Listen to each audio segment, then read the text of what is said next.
làm lên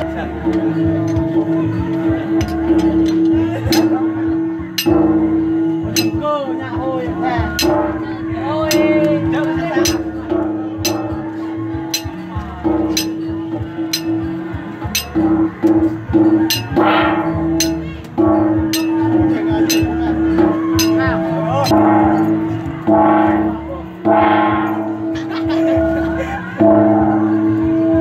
mẹ như bà có tuột lạ nghe vào chơi thôi em chẳng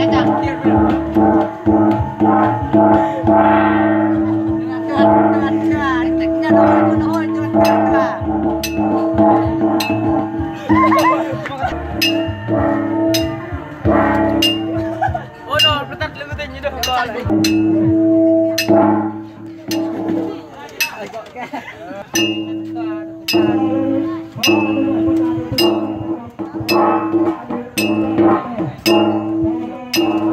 Còn đồ nhà đồ nước nữa.